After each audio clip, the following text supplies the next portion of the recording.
አባ አይደረን እንስማው እስኪ። ኢየሱስ ለኔ ኃጢአት ሞት አይደል? እኔ መሞት የነበረብኝም በኔ ቦታ እሱ ነው አይደል ሞተልህ የሚሉት? እኛ በኃጢአት ምክንያት የኃጢአት ደሞዙ ሞት ነው አይደል የተባለው?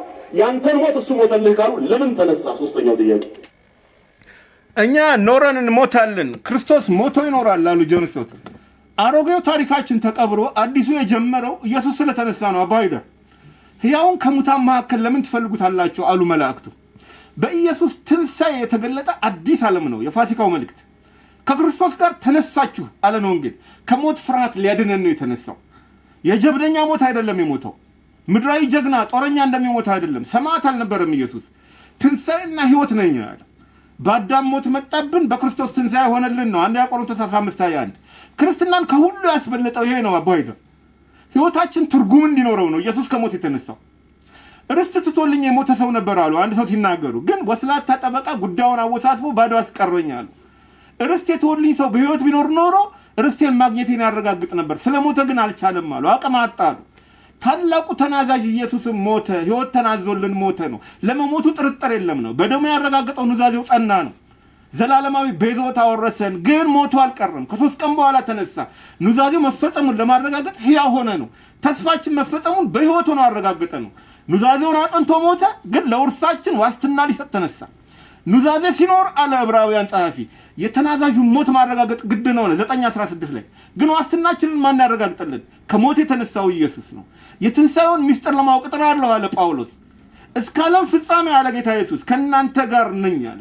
የስንዴ ቅንጣት መሬት ወድቃ ትቀበራለች፣ ግን ሞት አትቀርም፣ ብዙ ፍሬ አፍርታ ትነሳለች አለ። ፍሬ አፍርቶ ተነሳ ኢየሱስ። ሞት ሊይዘው አልቻለም ነዋ። ሞቼ ነበሩህ እነሆ ሕያው ነኝ አለ።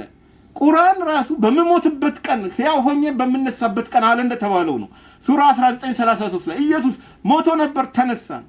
ትንሣኤው ማለት እውነትን ልትቀብራት ትችላለህ፣ ግን መቃብር ፈንቅላ ትወጣለች።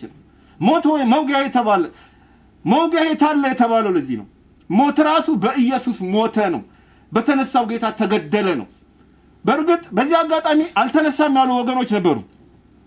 የሮም መንግስት ወስዶት እንጂ ኢየሱስ ከሞት አልተነሳም አሉ። መንግስት ቢወስደው ግን አስከሬኑን አሳይቶ ከህዝብ ጩኸት ይገላገል ነበር። በጊዜው ኢየሩሳሌም ታውካ መረጋጋት ጠፍቶ ነበር።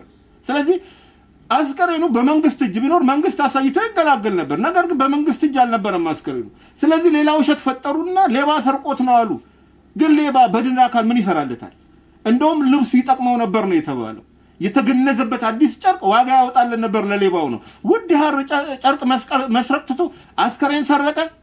የማይሆን ነገር ነው። ስለዚህ አሁንም ሌላ መላ መጡና ሴቶቹ ተሳስተው ሌላ መቃብር ጋር ሄደው ነው አሉ። በደንብ ስላልነጋ ደግሞ ሴቶች ስለሆኑ ቦታ ተሳሳቱ አሉ። ሴቶችም ግን መቃብሩን ቀድመው ያዩ ብልሆች ነበሩ ነው ሉቃስ ይነግረናል። ከገሊላ መጥተው መቃብሩን አዩ፣ እንዴት እንዳስቀመጡትም ተመለከቱ ይላል ሉቃስ 23:55። ስለዚህ ሌላ ውሸት ፈጠሩና ገና ሳይሞት ነፍሱ ሳትወጣ ነው የቀበሩት አሉ። ከዛ አንሰራርቶ ከመቃብር ወጥቷል። ግን ጌታ ኢየሱስ ተርቦ ተጠምቶ ተገርፎና ተሰቅሎ ምግብ የለ፣ ውሃ የለ፣ መድኃኒት የለ፣ ሕክምና የለ 3 ቀን ሙሉ ቆይቶ ድንጋይ ቋጥኝ አንከባሎ ያውም የተከማቹ ወታደሮች ሳይዩት ይሄ የማይመስለው ነባቸው።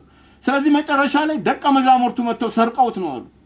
ያ አሳች አሉት ጌታ ኢየሱስን። ከ3 ቀን በኋላ እነሳለሁ ስላለ መቃብሩ ይጠበቅልን አሉ የካህናት አለቆች። ግን ከሞት ሲነሳባቸው ደንግጠው ለወታደሮቹ ብዙ ገንዘብ ሰጡና እኛ ተኝተን ደቀ መዛሙርቱ ሰርቀው ወሰዱት አሉ።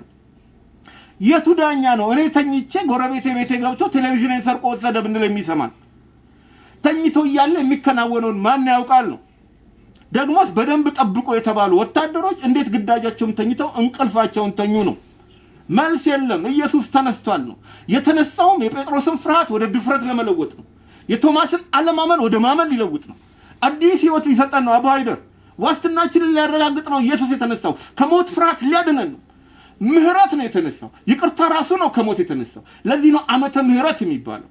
ታላቁ አላህ ራሱ ምህረት አድርገን ላክነው አለ ኢየሱስን። የመርየምን ልጅ ኢሳን ለህዝብ ሁሉ ለሰው ሁሉ ምህረት አድርገን ላክነው አለ። ረህማን አለው ሱራ 19:21 ላይ። ሱረቱል መርየም 19:21 በቁርአን አንብቡ። ኢየሱስ የተነሳው እኛን ለማንሳት ነው። to lift us up to higher kingdom። ለዚህ ነው ኢየሱስ የተነሳው።